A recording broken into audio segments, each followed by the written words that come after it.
প্রচারণা শুরুর পর থেকে কিছু কিছু বিষয় আমরা লক্ষ্য করছি।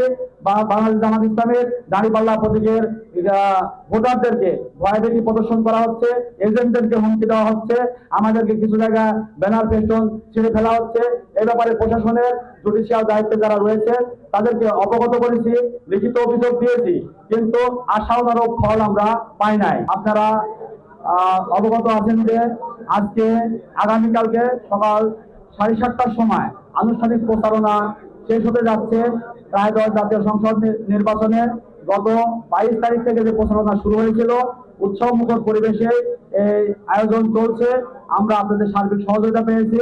আপনাদেরকে অবগত করেছিলাম যে আজকে সকাল 10টার সময় আমাদের প্রার্থী দাঁড়িপাল্লার প্রার্থী অধ্যাপক মোহাম্মদ ইউনূস আলীর নেতৃত্বে একটা গণমিছিল অনুষ্ঠিত হবে। প্রশাসন আমাদেরকে গভীর রাত্রে জানিয়েছিলেন যে এই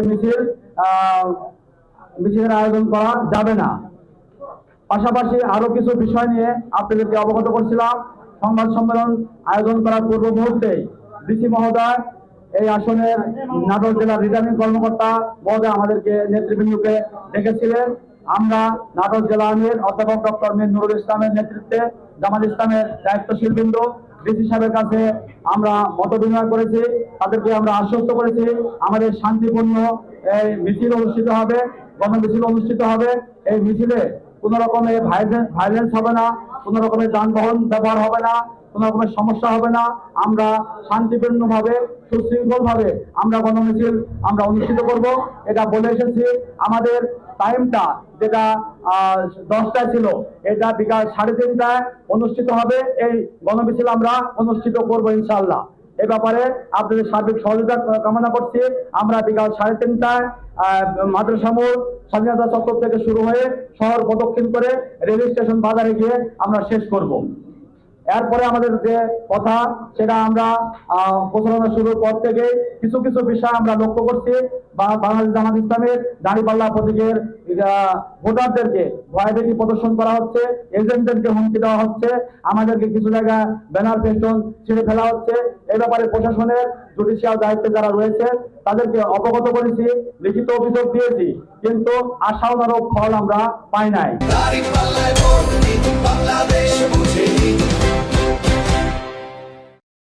আমরা বারে বারে বলছি, দৃষ্টান্তমূলক শাস্তি দোষীদের যদি দেওয়া হতো তাহলে বাকি জায়গার সমস্যা হতো না। আমরা আশা করব বাকি দিনগুলো যারা দোষী, যারা ভোটে বিঘ্ন সৃষ্টি করতে যাচ্ছে, ভোটারদেরকে হুমকি দিচ্ছে, কেন্দ্র দখলের পায়তারা করছে, তাদেরকে আইডেন্টিফাই করে তাদেরকে আটক করবে এবং দৃষ্টান্তমূলক শাস্তি দাবি করে আগামী ত্রয়োদশ জাতীয় সংসদ নির্বাচন যে 12 তারিখ অনুষ্ঠিত হবে, এই নির্বাচনটা সুষ্ঠু এবং শান্তিপূর্ণ করার ব্যাপারে আমরা প্রশাসনের সার্বিক সহযোগিতা কামনা করছি। আমরা আরো অভিযোগ করেছিলাম যে বিবিসি ব্যানার যেটা নিষিদ্ধ আমাদের নির্বাচনী আইনে, সেই নির্বাচনী আইনে নিষিদ্ধ বিবিসি ব্যানারের ব্যাপারে আমরা অভিযোগ করেছিলাম। এখনো শত শত জায়গায় ধানের শীষ প্রতীকের বিবিসি ব্যানার রয়ে গেছে। আমরা অভিযোগ করেছিলাম সুষ্ঠু সমাধান আমরা পাইনি। এ ব্যাপারে প্রশাসনের দৃষ্টি আকর্ষণ করেছি। আমরা আশা করব যে আজকের মধ্যে এটা অপসারণ হবে। আমরা আরো দৃষ্টি আকর্ষণ করেছি প্রশাসনের যে 9 ফিট বাই 16 ফিট বিলবোর্ড একটা আসনে, গোটা আসনে 20টির বেশি লাগানো যাবে না মারবে আচরণ বিধিমালাতে সুস্পষ্ট ভাবে বলা রয়েছে। আমরা গোটা আসনে 20টি লাগিয়েছি দাঁড়িপাল্লা প্রতীকে, কিন্তু আমরা দুঃখজনক হলেও সত্য যে আমরা প্রতীয়মান হচ্ছে, আমরা দেখছি যে গোটা আসনে আমরা শত শত ধানের শীষ প্রতীকের বিলবোর্ড এটা লাগানো হয়েছে। এটা আমরা প্রশাসনকে লিখিতভাবে জানিয়েছি, জুডিশিয়াল ইনকোয়ারি যে টিম রয়েছে তাদেরকে জানিয়েছি, কিন্তু সুষ্ঠু ব্যবস্থা আমরা পাই নাই, এখনো অভিযোগ অপসারণ হয় নাই। এ ব্যাপারে আমরা দুঃখ প্রকাশ করছি, প্রশাসনের উপর হতাশা ব্যক্ত করেছি যে এটা আরো আগে এটা অপসারণ হওয়ার কথা ছিল, কিন্তু হয় নাই। এটা সুষ্ঠু নির্বাচনের পথে প্রতিবন্ধকতা সৃষ্টি করবে বলে আমরা মনে করছি।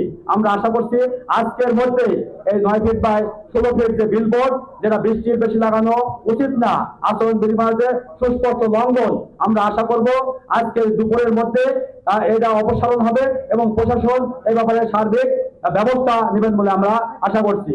আপনারা সার্বিকভাবে আমাদের সঙ্গে রয়েছেন। আমরা বাংলাদেশ জামাত ইসলামের পক্ষ থেকে কোনো ভাইলেন্সে যায় নাই। আমরা চাচ্ছি সুষ্ঠু এবং সুন্দর একটা নির্বাচন। বিগত 14 সাল, 18 সাল এবং 24 সালে বাংলার মানুষ ভোটাধিকার থেকে বঞ্চিত ছিল। বাংলাদেশের মানুষ ভোটাধিকার করতে পারে নাই। মানুষ অধীর আগ্রহে আছে আগামী 12 ফেব্রুয়ারি তারিখে উৎসব মুখর পরিবেশে একটা সুষ্ঠু নির্বাচনে অংশগ্রহণ করবে। এই সুষ্ঠু নির্বাচনে কেউ যেন প্রতিবন্ধকতা সৃষ্টি না করে, কেউ যেন সন্ত্রাসী না করে, কেন্দ্র দখল না করে, ভোটের এজেন্টদেরকে বের করে না দেয়। প্রশাসনের সার্বিক সহযোগিতা কামনা করছি, আপনাদের সার্বিক সহযোগিতা কামনা করছি। আপনারা মাঠে ময়দানে থেকে অনিয়মগুলো তুলে ধরবেন এবং আমরা আশা করছি যে আমাদের যে একটা জোয়ার সৃষ্টি হয়েছে দাঁড়িপাল্লা প্রতীকের পক্ষে, অধ্যাপক ইউনূস আলী ভাইয়ের যে গণজোয়ার সৃষ্টি হচ্ছে, সুষ্ঠু নির্বাচন যদি হয় এই নাটোর 2 সদর এবং নলডাঙ্গা আসনে দাঁড়িপাল্লা প্রতীকে অধ্যাপক ইউনূস আলী ভাই বিপুল ভোটে বিজয়ী হবে ইনশাআল্লাহ।